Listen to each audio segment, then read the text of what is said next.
Okay, it's cool. I get it, or I get it. Sometimes I'm the only one, or most of the time when I go watch a scary film, I don't get scared. It's just I'm just one of those people who don't get scared. So I get it. People get scared. People are frightened by jump scares and ghosts and goblins and demons, but I don't get scared. It takes a lot to scare me. So, did the forest do its job? We are talking the forest. Welcome to Think About It Reviews and the Forest. The Forest is directed by Jason Zada. It is actually produced by David S. Goyer, which I did not know, starring Natalie Dormer, Taylor Kidney, and I think Taylor Kidney is which is interesting, is music by Bear McCreary, who actually did a little bit of The Walking Dead. So Natalie Dormer plays Sarah and Jesse Price, who they're twins, and Taylor Kinney plays Aiden, who is pretty much covers the story of Sarah trying to find her missing sister, twin sister Jessie, in the forest in Japan. So here's a synopsis. Basically, this is the lowdown of the film. The majority of the story is set in and in around Akagora Forest, a forest at the northwest base of Mount Fuji in Japan, known as a popular destination for suicidal deaths. Sarah Price, an American woman, receives a phone call from the Japanese police telling her that they think her troubled twin sister Jessie is dead. As she was seen going into the forest, despite the concerns of her fiance Rob, she journeys to Japan, arrives at the hotel where her sister was staying. So basically, yes, she goes into the forest to search for her sister because she feels that twin power that her sister Jessie is still alive. That's pretty much the setup of the film. Is the film scary? Did it scare me? Did it scare whoever I was with? No, it didn't. It did not. It did not. It used the same traits same tropes as a lot of other horror films do. Jump scares after jump scares after jump scares, and honestly, the jump scares are the same exact thing too. It's not a demon that's coming out after your ass. It's not a ghost that comes jumping after your ass, which you see a lot, like in The Conjuring, Insidious, and stuff. It's like old people. It's old people. It's like a dude who just came by the windshield for no apparent reason to hit on the windshield like that and go like, oh my god, just why? Why? I'm watching this film. I'm like, there's so much potential. There's so many things you could do to make this film scary. And especially when you're in Japan, and especially when they have great horror stories or great just stories in general about the spook little kids or even just their beliefs in what they believe what happens when you die. The forest being that a popular destination, it's real. People go over there to kill themselves. I heard a little bit about it back in the day. So I believe it is. I believe it is very much a true destination where people go on to pretty much die. So that's already pretty scary in its own self because people are done with life and stuff. So first of all, this film is a lot of what this film is actually really beautiful. The settings are beautiful. The mountain itself is beautiful. Some of the shots that the director does is actually pretty good. Like some of them he does a lot of cuts. There's a lot of editing in here that makes it. This is a very, very, very slow movie, but the direction and the editing makes you still engaged in it, but very slow. I'm sitting there and it's already like the 45-minute mark, and it stretches a little bit longer, I think. And I say 45-minute, 40-minute, and I'm sitting there like, when are we getting to the damn forest? Are we gonna ever gonna get to the damn forest? When the fuck are we gonna get into the damn forest? So a lot of it is Sarah seeing following the footsteps of Jesse. Like before she went into the forest, she visits Jesse's classroom where she was teaching. She a lot of oh, the forest, oh, don't go there. There's a lot of that. There's a lot of I'll hire you if you go. Do you know your way in the forest? I'll hire you. I'll hire you. I want to go in the forest find my sister. She meets in a bar Aiden. Aiden happens to be a journalist from Australia who's been staying in Tokyo. He's going to be with Michi, this guy who goes around just, auto, excuse me, he volunteers to go into the forest, and like he always goes to the forest. He knows the path. Not don't stray from the path, of course, but he knows the path that the force presents itself to look for, bodies or something, to so the bodies can be collected and the loved ones could put them to rest. That's Michi. Michi does that, to help out with a lot of the people. So he knows the force. So he takes Aiden, who was going to go with him to cover the force and stuff, and he takes Sarah since Sarah met Aiden, and Aiden's like, "Oh, I feel sorry for you. Okay, let's go." So in this film, Aiden and Sarah actually they hit it off pretty good. Like, of course, Sarah has a fiance. She's in love with this guy who kind of he's a cool guy. He's like, okay, I don't want you to go. I'm worried about you, but listen, take a rest. If you still feel like going, I'll hold down the fort. You go find your sister, but I want you back like as soon as possible. If you can't find her, I'm worried. Come back. So he's we don't see him a lot, but for being a fiance, like he wasn't a dick or anything. He wasn't cheating on her or anything like that. He just like just be careful. So she meets Aiden, and Aiden's a kind of charmer, man. He lies a little bit, but he's a charmer. He's actually really funny. I think this guy's come in from Chicago Fire. I think he's great. I think he did a great job in the film. That the acting was great, and I thought he was just he reminded me a little bit of George Clooney. So I thought it was Eastwood's son, but it's not. It's Lady Gaga's dude, and he did a fantastic job. I thought he did pretty good for what he was given, and I thought Sarah at one point was doing a really good job as well, playing two parts. Of course, I thought she was pretty good. She's not too bad, but I'll get to that in a minute. There's a but in there.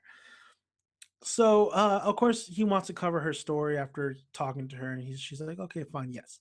So she tells him about some of the stuff. He records it, blah blah blah. They go into the forest to try to find her sister, and it's just a lot of walking, a lot of just introducing the forest, and a couple bodies here and there. And then we see that she finds Jesse's tent in the forest. So of course she wants to stay. Michi is like the only character I fucking love because Michi is smart. The guy who's helping navigate or walking through the forest, and the one who is staying in the path and showing them, actually had them tag along with him, or Aiden wanted Sarah to tag along with them, and actually just trying to help somebody out. He's the smartest fucking guy in this whole in the whole group. He's like, you know what? We can't stay in the forest. It's getting dark. We can barely see when it's, or we can barely not get lost when it's daytime. So when it gets dark, we're blind. We need to go. Leave a note. We'll be back tomorrow. I promise. And Sarah's just being so stupid, just saying, no, I want to stay. My sister, look at clothes, look at her tent, and it's yellow, so that means she don't want to die. Like it's Sarah's being so stupid. Where Aiden's like, God damn this bitch. All right, I'll stay with her. Michi, don't worry, we will be here. And Michi tells him straight out, stay in this spot. Don't go anywhere. Stay right here, and come afternoon tomorrow, I will find you, and we'll resume the search, and we will go back together. That's him. And he also states in this film, Michi, my boy Michi, states to Sarah, it's in here. Anything you see, anything what happens, anything weird, whatever, it's in here. It's not real. It's in here. He says that. My boy Michi knows what he's doing. This isn't his first rodeo, but dude, these motherfuckers, these like amateurs, listen to him.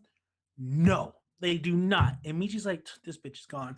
Like, straight out. He's like, this like Michi, you're my boy Michi, and this is what we need. This is what the film. This is the problem. This was the problem of the film throughout, and from here on out, stupid decisions, dumbass things that occur. They don't stay in that area. They end up leaving. She she makes super bad decisions. She's paranoid. She starts seeing stuff. Yet she realizes that it's in her head, but she still can't escape the fact that it's in her head. Michi was the only smart character. And this is what the problem I had with horror films. It's another cliche where you're looking at the screen, you're watching what these characters doing, and like, you're just like this. Why the fuck is she doing that? Why is this dude doing that? Why is she doing this? This is so stupid. You're an idiot. Why are you going that way? Why would you follow her? There's one point at night when the fire's going, Aiden's outside, Sarah's in the tent. The tent, a lot of spooky stuff happens. She comes outside the tent. Aiden's asleep, of course, by the fire.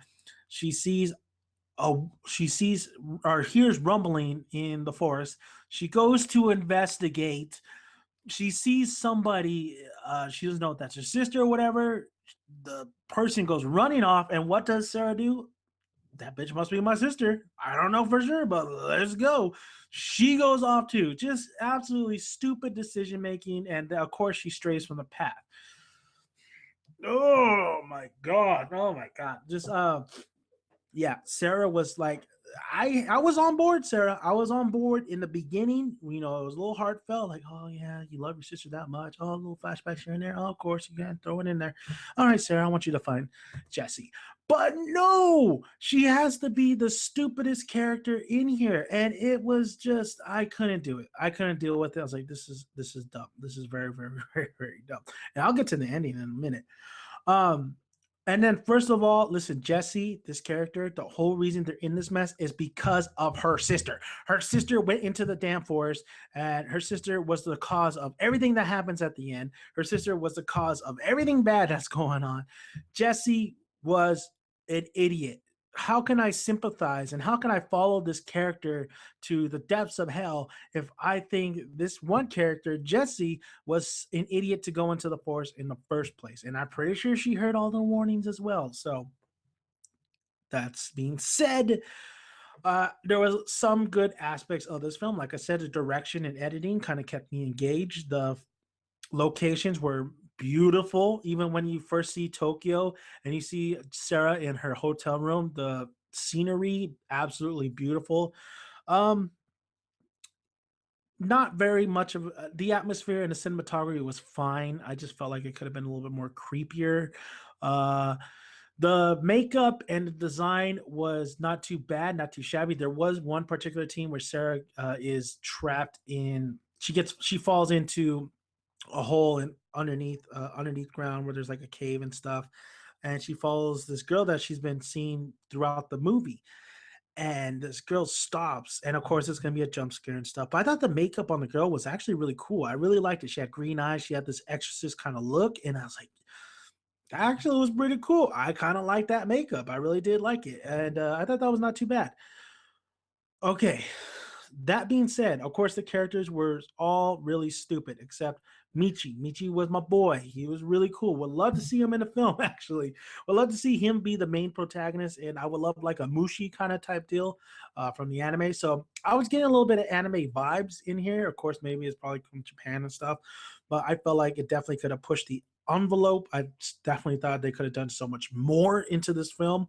The jump scares, of course, are not that of you get a couple of like ghosts and stuff, but honestly, the jump scares were just jump scares being thrown in there. Where you're like, there's a lot of times where Sarah would go investigate something, which is 101 for horror films.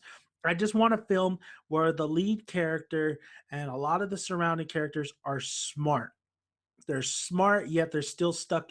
Even though they're smart and they do everything by the book, it does not matter. Even if they choose option B, they still get in a predicament where it is scary. So a lot of times horror films and directors and screenwriters will go option A because it's the most easiest one. They don't have to really think about it. Just throw in some conflict in there. When option B, there are smarter ways to make these characters a lot smarter and understand the aspect of what may occur because we're in 2016. People, and I'm pretty sure this movie took place in like 2016. If you're looking at the time period, I'm pretty sure a lot of people already get, don't go that way, don't do this. I've seen too many damn movies, I've seen too many things. We live in a life of entertainment where I think there's a movie out there that could be just so much smarter with their characters, and it could be a horror film and still be scary. And I think a lot of the directors and screenwriters take the easy way out, which is pity, very much a pity. So let's get to the ending. Okay, so Sarah and Aiden are in a cabin. You know, Aiden says, I found a radio. At this point, Sarah's like, I don't trust you. Losing my mind. You said you didn't know. You said you had a brother, but now you're saying you don't have a brother. You're saying that you don't know my sister, but her pictures are all over your phone. So it's supposed to make you mislead that Aiden was the one that killed Sarah or something like that. Or I mean, killed Jesse or something like that. And Sarah's just getting paranoid. So at this point, Aiden does rescue her from like being into that cave, into like dropping into the hole. He takes her to the cabin, saying there's a radio. We could, take shelter there. There is a radio, there is shelters, but there is like little wrappers, protein bars all over the place. Where he gave one to Sarah earlier, so she's still suspicious. She's the only one that hears something in that basement door, except Aiden, because Aiden's the sane one. Sarah's the crazy one. She's at this point, she's hallucinating. She thinks at the other side of the door is Jesse. They exchange notes. She ends up killing Aiden. She ends up going to that basement where she thinks she sees Jesse. She closes little girl Jesse's eyes because what happened to their parents, and the story that she tells Aiden is complete opposite of what really happened. And what happened was her father killed her mother, and her father killed himself. So at the end, she sees that moment where, because Jesse was the only one that saw the parents' dead bodies, and of course Sarah didn't because she's a chicken shit. So Sarah, reliving the moment, finally closes little Jesse's eyes, sees the dead bodies, understands what Jesse saw. The ghost dad comes after Sarah, grabs her leg. What does Sarah do? She gets the knife that she got earlier in that cabin and she cuts away, but she doesn't cut the dad's wrist or hand off or anything like that. No, no, no, no. She cuts the fingers. She cuts the fingers. And it kind of makes sense if you think about it, but nobody would go straight for the fingers. Everybody would probably go straight for the wrist. I'm just saying, most of those people are going for the fucking wrist. I don't care if it's smarter to go for the fingers. Most of those motherfuckers are going for the wrist. So she goes for the fingers, like, okay, I'm gonna get away. Yay. She runs, she's trying to get out of the forest. And at that point, we find out that Jesse is still alive, and Jesse hears rumbling in the forest, and she books it. We see Sarah getting chased by ghosts. We see Jesse Lee trying to get out of the forest, and we see like a team with Michi and Sarah's fiance looking for them. And Jesse's able to find the fiance and Michi and everybody, and the fiance's like, "Where's Sarah?" Jesse's like, "Oh, I thought she was with you." We see Sarah going, see the lights, and she could hear, Jesse and stuff. And we see the girl that been following her throughout the whole film stop her in her tracks, looks down at her wrist. Her wrist is cut. She's bleeding. And we find out in the cabin, she didn't cut her daddy's finger. She cut her own wrist. She dies. She gets taken underneath. Basically, the forest gets her, grabs her, drags her to hell. And Jesse figures out like, damn, my sister's dead, and it was all my damn fault. And then we see Michi, like all the cars leave. We see Michi standing there, look out into the forest, sees a figure, and sees that Sarah, yes, has indeed becomes part of the force. So Sarah dies, doesn't even get to see her sister Jesse. Jesse lives, is able to get out of the forest, even though 5 days been stranded. And the forest grabs, Sarah, and she's part of the forest. Sequel? Probably, because Jesse's like, but Jesse knows that Sarah is dead because they have this like twin power where they just know when the other one's alive or are gonna die. So absolutely, it sounds actually pretty good if you think about it. It sounds pretty good. The ending's not typical, but it sounds pretty good. It, I'm not saying it wasn't executed good. It just, well, maybe I am saying that. It was boring at some parts. It was very slow. Like I said, the characters are what really did me in. Like this movie's, I would give this movie a pass if the characters weren't so dumb, but they were. Towards that second half. There was just very stupid, very stupid. Okay, um, The Forest.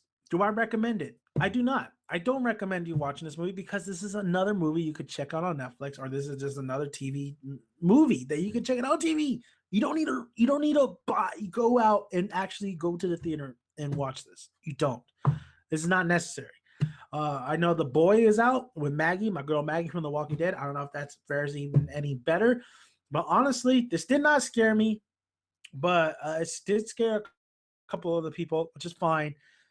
I don't forgive this film though for the lackluster of conflict, the no initiative, no imagination. Characters being once again trope characters where they do stupid things just to do stupid things, just to make the movie go. Which I get. I get that to make the movie go.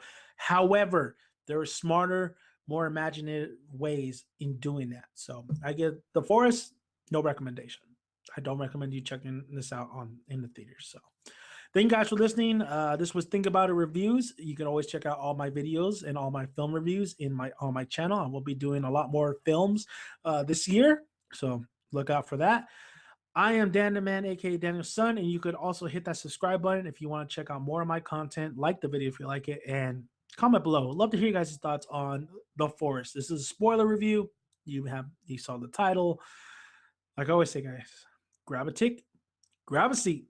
Make sure you got some good popcorn to eat. I'll see you at the cinema. Bye, guys.